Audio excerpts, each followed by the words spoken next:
Hello and welcome back. Today we're going to talk about transcoding again. Of course we are, but we're going to talk about it in Plex.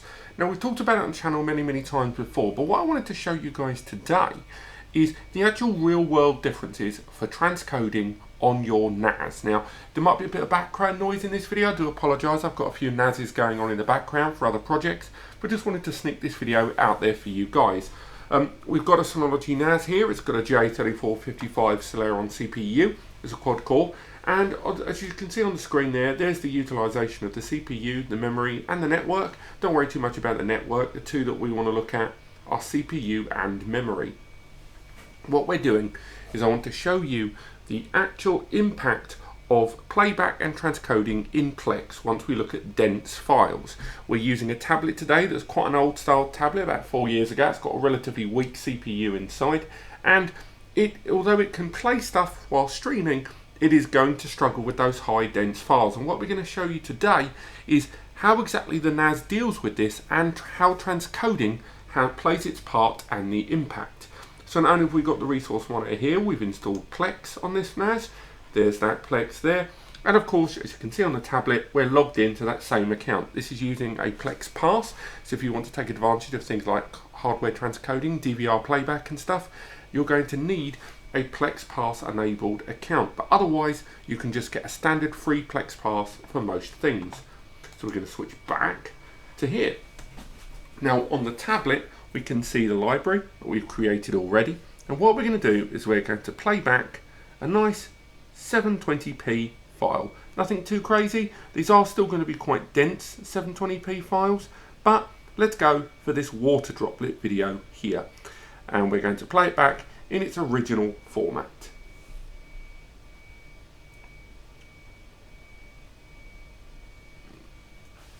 And that is this video playing back normally at 720p. And the idea is you can probably see the frames per second is dropping a little bit. This is quite a dense file on the screen here, as you can see. Again, all these files are available from lots of different sources. If we want to go to where this one came from, if ever you do need some footage or Shutterstock, this is where it came from. As you can see, those are the specs of the file we are dealing with. They are on the screen for you. It's a 19 meg file with a frame rate of just under 30 frames per second.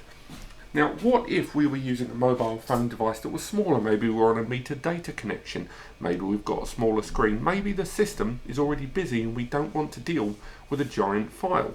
Well, this is where transcoding comes into play. Now, once you play the file, just pause real quick, and this time we want to click the little icon there, the little cog, go into quality, and from here we can select a lower quality, and all of these are representative of screen resolutions. So if we knock it down to 480p, now on this tablet it may come across slightly pixelated, but the idea is we want to maintain the frames per second as well as make sure we've got a smaller file we're dealing with, because once you lower the resolution you're dealing with a much smaller file. Play there. Start from the beginning. And it's tough to see there on the recording, unfortunately, but I can tell you right now that the frames per second is certainly higher, although we are seeing spikes on that CPU utilization during that transcoding process. And of course, the transcoding on a small file like this is normally done in total. But if we go for something a little bit bigger, we'll go for, say, a 1080p file this time, we will start to see that CPU utilization spike a lot more. So how about we go for these clouds? This is another video for transcoding, and we're going to just get it straight off the bat and start it playing. Already massive frame rate drops there. It is really struggling. The buffering is going on ahead. As you can see, the frame rate is pretty poor there. Of course, once it's complete and fully downloaded to the device, we do see an increase in frames per second, but if this was a large-scale movie file, that would have been painful to watch. Now this time when we play it again, because now of course it's stored that file, this time we want to use a lower density. Say the first time we're accessing this file, we're on a tube using train Wi-Fi, or maybe we're using a very poor 3G connection and we want to lower it once again to 480p. I always think 480p is kind of the sweet spot when it comes to these things. And again, not too much of a spike at the moment, but now we're going to see this file moved over into that. And as you saw, that buffering range was already complete before the video had even started playing. But what about a larger file? What is it when we want to deal with files at 1080p or bigger? Well, a lot of people don't realize Plex can actually do a lot of recommended settings. Well, it will actually choose the best transcoding factor for your device.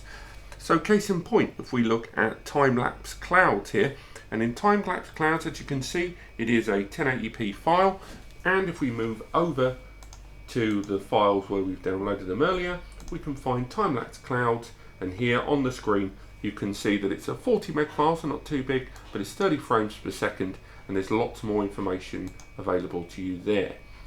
So we'll move over back to the results, and what we'll do is, once again, we'll play back this file, and what I want you to look at is that buffering at the bottom of the screen, because that white line is the buffer zone.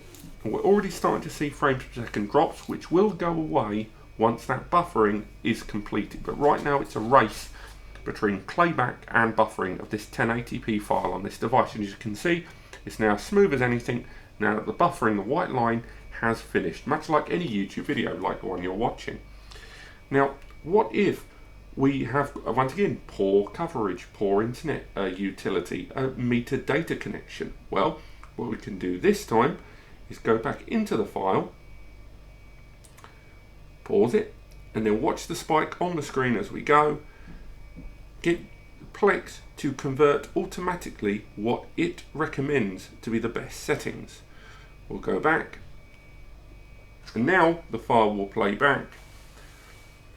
And you can see the buffering will suddenly, the spike on the CPU utilization will go up. But now the conversion is taking place, we're now running at that compressed form factor. You can probably see a dip in resolution, but the frames per second is a lot smoother, even though the buffering is not complete. And of course now it will finish anyway, but this time you saw no drop during that big buffer zone there between playback and transcoding. Now of course, as you can see on the CPU utilization, it has leapt up dramatically based on the transcoding you are doing, and using the NAS with this CPU, in this case the 1019 Plus, the same as the 918, you will notice that that CPU is pretty good, but once you go onto really dense 1080p like this, or even 4K, you will suffer. Just for the giggles, why don't we try a 4K file? Now, full disclosure, this NAS will struggle at 4K. It will struggle at 4K with and without transcoding, but within Plex, let's give this a go. We're going to go for puppies in a bath in Ultra HD 4K. And we're going to play this file live with no transcoding.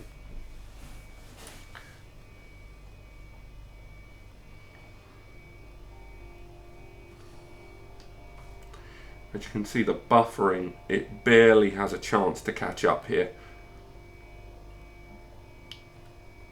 It's playing, but if we weren't on Wi-Fi, we would really be struggling right now.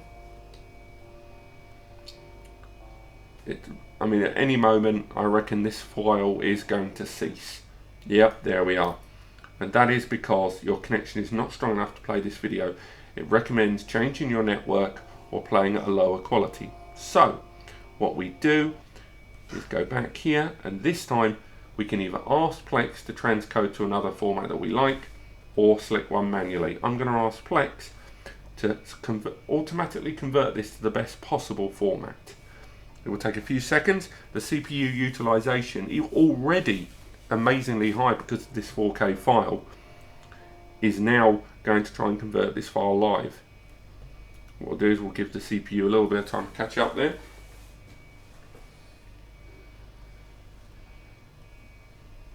And as you can see, this is going to struggle with insanely high 4K media like this. It will play it, but as you can see, the buffer zone is just no good. And what we'll do is we'll come out now and we'll go back to a fully fledged movie. Some of these are files that we chucked on for our previous videos, and some of them are 1080p, some of them aren't. But say we go for Alan Partridge in Alpha Papa. As you can see, an older codec, 1080p, all there. And what we'll do is we're just going to go straight into it and play this file. Let's have a look. Oh no, I've presumably removed it onto a different server from the previous video. It's terribly embarrassing. We'll move on to Shaun of the Dead instead. See, plenty of buffering there. Again, not a huge format resolution. Looking at that buffering there of the whole film. But as you can see, we're already seeing real bad frame drops there on this older tablet device. So how about if we move into the quality there and lower it down to something lower. Let that refresh. And obviously the picture quality has dramatically dipped because the resolution we're watching at is teeny tiny.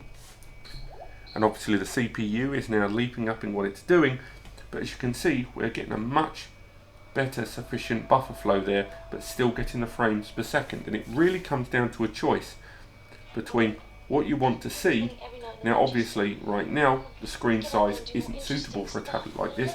If you're watching this on a mobile phone or other portable device, this resolution would be a lot better.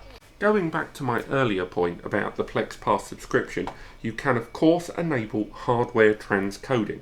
Now with hardware transcoding, it gives the NAS the ability to let Plex utilize any rendering abilities of that CPU, and that can assist the transcoding of files.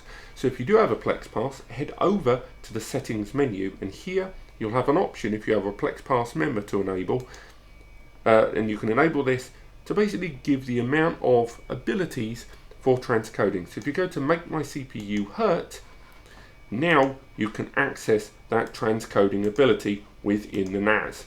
So if we'll go back to that, now once again, this NAS will still struggle with some of that high dense 1080p that we talked about earlier, but what about we run one of the similar tests from earlier, but this time with that hardware transcoding. So let's go into The World's End. World's End, another film, and this is 720p. So again, we'll click play. And let's see how that frames per second runs, because we'll probably lower the volume, probably an idea, because it will make dialogue a little tougher.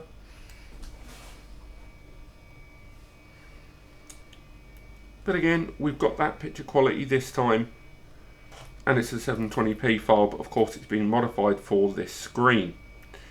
Again, it's giving us lots of information there in the background, and what we can do is let the file run a little bit. Fast forward a tad. Goes to a part of the film where we got some dialogue and some motion. As you can see, great picture quality there. The frames have dipped a little bit, definitely lower than it should have been watched in. And then what we can do, once again, as you can see, the CPU utilization is going bananas right now. So if we move it down again, let's go for 420p, so not too much of a dip. Make our way back. And we'll just let for the CPU do a little bit of work to move things around. And now that frames per second is much higher, obviously at the expense of picture quality. But now the frames per second have dipped up, not a huge amount, 5 to 10 frames per second perhaps, but for some it will make all the difference. And if you're watching action sequences where there's a lot moving on screen, you will see a lot of suffering otherwise. Now again, you can change things even low or higher depending on how you feel. You can go even lower to 240 there,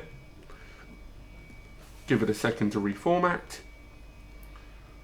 and of course now the picture quality is very low, but it's a much smoother playback. Now once again, let's do one of our earlier tests, and this time get things running on something a little heavier. Now for those intense 1080p sequences that we had earlier on, we'll let the CPU calm down a little bit, and we'll click play. And again, the original file, but this time of course, because you've got that transcoding engine supporting you, things are going lovely and smooth there in the background. And again, none of that FPS stuttering that we saw earlier on. Now, final test, and it will probably struggle, but let's go for one of those 4K samples and head straight back to the puppies. Remember, none of these files are buffered or downloaded on this device.